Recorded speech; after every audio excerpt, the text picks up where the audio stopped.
Продолжува штрајкот на судската администрација.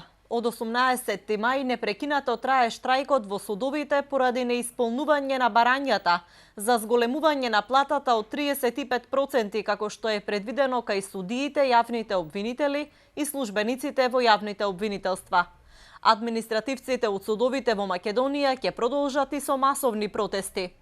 Судската администрација од утре најавува радикализирање на штрајкот и тоа со масовен протест во Скопје. Исто така бараат поддршка и од судиите, јавните обвинители и нотарите.